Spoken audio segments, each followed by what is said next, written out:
Hello brothers and investor, welcome back to money maker channel. आज के weekly analysis video में आपका सबका स्वागत करता हूँ। माई सेल्फ सचिन देव ने लास्ट वीक में मार्केट में बहुत पैनिक सेलिंग देखने मिली थी। उसका नेक्स्ट सपोर्ट्स कहाँ पे वो मैंने डिस्कस किया ये वीडियोज में। और क्रूड ऑयल कहाँ तक जा सकता है उसके ऊपर भी मैंने सपोर्ट रेजिस्टेंस प्रॉफिट आपके साथ शेयर किए हैं। और ये वीडियोज में बना रहे सिर्फ और सिर्फ एजुकेशनल पर्पज़ के लिए, ना कोई बाइंग का रिकमेंडेशन है ना कोई सेलिंग का रिकमेंडेशन है। आपको बाय एंड सेल करना है तो आप अपने फाइनेंशियल एडवाइजर के साथ डिस्कस करने का उसके ऊपर डिसीजन ले सकते हैं। तो चलो चलते स्क्रीन पे। तो निफ्टी का वीकली टाइम फ्रेम का चार्ट है ये। अभी निफ्टी ने ना लास्ट वीक में ना गैप डाउन ओपनिंग किया था यहाँ पे, और प्रीवियस लो के नीचे क्लोज दिया निफ्टी ने। इसका मतलब है कि मार्केट और भी वीक हो सकता है due to some war situations वगैरह। अभी हम निफ्टी को ना नेक्स्ट सपोर्ट्स कहाँ पे है, तो डायरेक्टली नेक्स्ट सपोर्ट्स है ना 21,700 तो 21,300 के आसपास वगैरह। तो यहाँ यहाँ आके निफ्टी रुकते कि नहीं वो चेक करने वाली बात है। यहाँ पे सस्टेन नहीं होते ना तो नीचे डाउन साइड बहुत ओपन होती है, 20,000 वगैरह भी आ सकता है। और ये लेवल्स के ऊपर सपोर्ट्स देखती है निफ्टी। तो नेक्स्ट रेजिस्टेंस बोल सकता है जो अपना प्रीवियस को रेजिस्टेंस का काम सपोर्ट्स का काम कर रहा है, वो ही जाके वहां पे रेजिस्टेंस का काम कर सकता है। यानी 24,400 अपना एक स्ट्रॉन्ग रेजिस्टेंस बन सकता है यहाँ। अभी आते हैं बैंक निफ्टी के ऊपर। बैंक निफ्टी का भी चार्ट है ना सिमिलर ही है। देखो बैंक निफ्टी ने प्रीवियस लो अभी तक ब्रेक नहीं किया है, तो यहाँ से छोटा मोटा बाउंस देखने मिल सकता है। वो भी एक यहाँ तक ही देखने मिल सकता है। मगर मैं बैंक निफ्टी के कंपैरिजन में निफ्टी बहुत वीक है आज के डेट पे। बैंक निफ्टी ये लो ब्रेक करता है वीकली टाइम फ्रेम के ऊपर वगैरह, तो निफ्टी बैंक निफ्टी को डायरेक्टली सपोर्ट सकता है 47,800 के आसपास या 900 के आसपास वगैरह। तो बैंक निफ्टी भी डाउन साइड ओपन होती है वहां से लगभग लगभग 10% के आसपास वगैरह। इन केस ये नेक्स्ट वीक में ब्रेकडाउन होते रहते हैं। अभी ऐसे मार्केट में भी ना फार्मा इंडेक्स है ना, जो चार्ट्स के ऊपर थोड़ा सा सस्टेन लग रहा है मुझे, इसके ऊपर आप ध्यान दे सकते हो। मैंने ऑलरेडी मार्किंग करके रखी है। तो ये फार्मा इंडेक्स का ना वीकली टाइम फ्रेम का चार्ट्स है। तो फार्मा इंडेक्स है तो ये ट्रेंड लाइन के आसपास आके ना सस्टेन हो रहा है। इसको थोड़ा सा मैं विजिबल कर देता हूँ स्ट्रॉन्ग, अच्छा रहेगा। तो ये सिमेट्रिकल ट्रायंगल जैसे चार्ट्स पैटर्न बना रहा है ये फार्मा इंडेक्स। तो यहाँ क्या है ना, एक रेजिस्टेंस ले रहा है फार्मा इंडेक्स। देखो ये फर्स्ट टाइम अटेम्प्ट किया है, सेकंड टाइम और थर्ड टाइम। इनके से ब्रेकआउट कंफर्म करता है इंडेक्स, तो ये अपसाइड में अच्छा चल सकता है।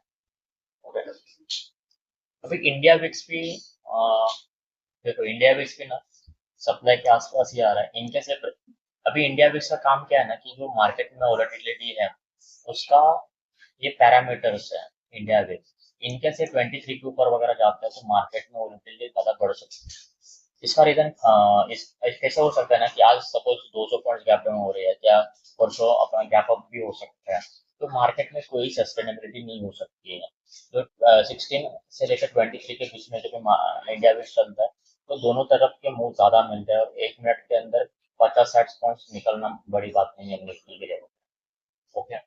तो देखो ये भी सप्लाई के आसपास ही है। इनकेस ये ब्रेकआउट करके ये लेवल्स के आसपास वगैरह आता है तो निफ्टी में ज्यादा वोलेटिलिटी देखने मिल सकती है। इसके ऊपर ध्यान देना बहुत इंपॉर्टेंट है अपने को। अभी आते हैं एफ के डेटा के ऊपर। लास्ट वीक में एफ ने मजबूत माल बेचा है। देखो 9 मार्च 2026 में इन्होंने 6,345 करोड़ का सेलिंग किया है, तो डीएच ने 9,000 करोड़ का बाइंग किया है।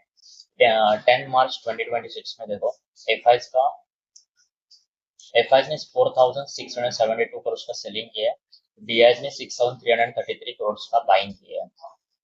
एफ ने 11 मार्च को देखो 6,267 करोड़ का सेल किया है, और डीएच ने 4,965 करोड़ का बाई किया है। मार्च 12 मार्च को देखो तो एफ ने 7,050 करोड़ का सेल किया है, वही जगह पे डीएच ने 7,449 करोड़ का बाई किया। 13 मार्च को देखने जाएंगे तो फ्राइडे के दिन पे इन्होंने 10,700 करोड़ का सेल किया है, 10,716 करोड़ का सेल किया है, वही जगह पे डीएस ने भी 9,977 करोड़ का बाई किया है। तो एफ डीएस का बाई करने के मूड में है अभी फिलहाल, एक कंटिन्यूसली बाई कर रहा है। जितना मार्केट गैप डाउन जा रहा है या गैप डाउन ओपनिंग होने के बाद भी निफ्टी नीचे जा रही है, तो डीएस खरीदने के लिए रेडी है। और एफ की तरफ से कंटिन्यूसली सेलिंग देखने मिल रही है। इसका एक ये भी रीजन है कि जो अपना रुपीज डिप्रिशिएट हो रहा है, ये भी एक रीजन है कि ये एफएस डेली कंटिन्यूसली सेल करता है। क्रूड ऑयल का भी चार्ट्स देख लेते हैं। क्रूड ऑयल का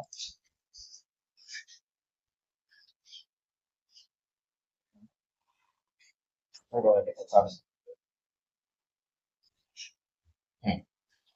भी क्रूड ऑयल का भी चार्ट्स मैंने मंथली टाइम फ्रेम पे एनालिसिस किया है।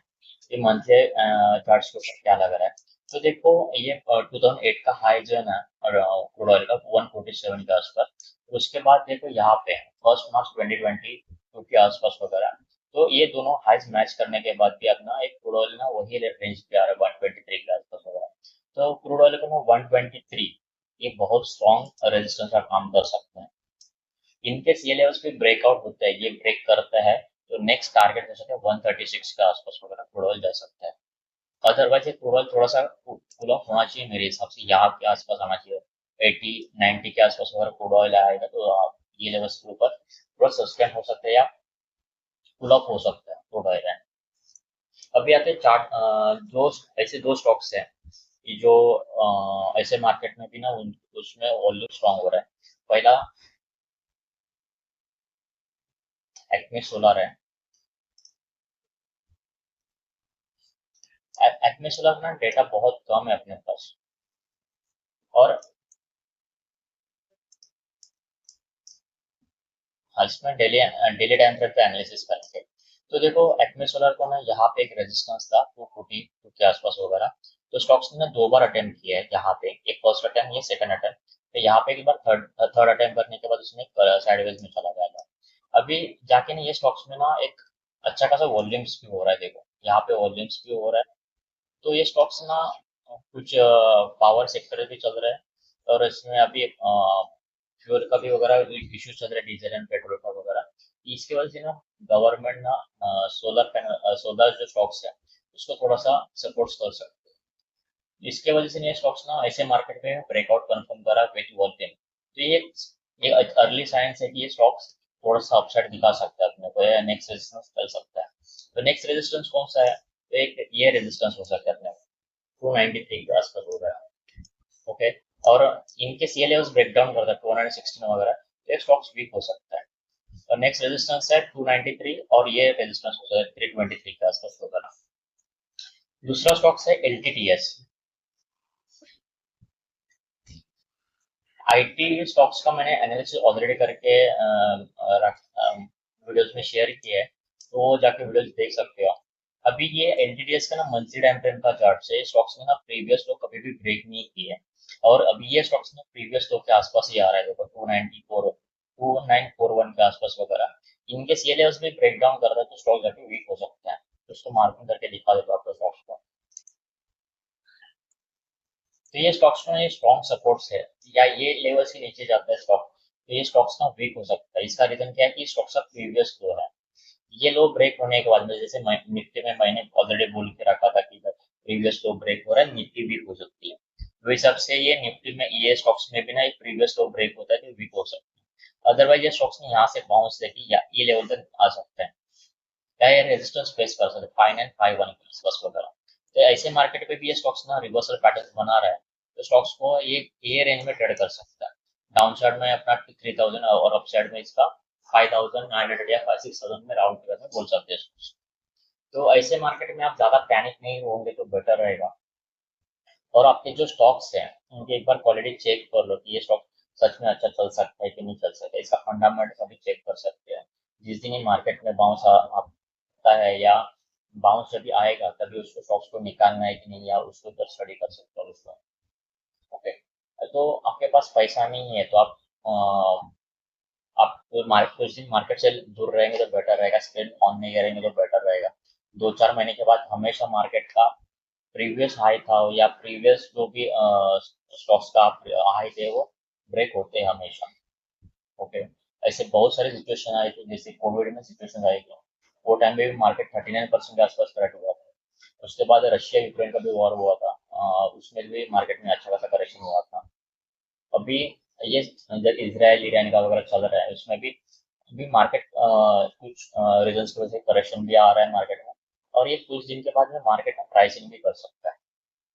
ओके, तो ये जो हाइज है या जो अभी मार्केट में लोज बना रहा है ना, तो वहाँ पे आप ना काम करेंगे थोड़ा सा, फोकस रहेगा, अच्छे स्टॉक्स उठाएंगे, तो आने वाले कुछ दिनों में आपको रिटर्न भी अच्छे मिल सकते हैं। ठीक है? ये ऐसे मौके हमेशा नहीं आते मार्केट में, साल 2 साल में 3 साल में एक बार मिलते हैं। वो टाइम पे पोर्टफोलियो आपका अच्छा रहेगा और अच्छे क्वालिटी स्टॉक्स रहेंगे तो रिटर्न भी अच्छे मिलते हैं। मार्केट में ऐसे बहुत बार मूव्स आते हैं कि ऑल टाइम हाई से 30% भी करेक्ट होता है, 50% भी मार्केट ने करेक्शन दिया है। और ऐसी सिचुएशन में आप पैनिक करोगे तो आपका पोर्टफोलियो जीरो होने के भी चांसेस है। तो आपके आपके पोर्टफोलियो में क्वालिटी स्टॉक्स है तो आपको डरने घबराने की बात नहीं है। और जब भी ऐसे मार्केट सेटल डाउन होता है तो मार्केट ऑल टाइम हाई भी ब्रेक करता है। ऐसे बहुत बार हुआ है। तो कोविड का सिचुएशन में भी मार्केट ने ऑल टाइम हाई ब्रेक किया है, और ऑल टाइम हाई ब्रेक करने के बाद ही मार्केट ऊपर जाता है। तो ऐसे टाइम पे आपको पैनिक होने की ज़रूरत नहीं है। और ये वीडियो आपको अच्छा लगा है तो आप लोग ने लाइक कीजिए, कमेंट कीजिए, सब्सक्राइब कीजिए, और आप दोस्तों के साथ भी शेयर कर सकते हो। मिलते हुए अगले वीडियो में, तब तक के लिए बाय बाय। Thank you.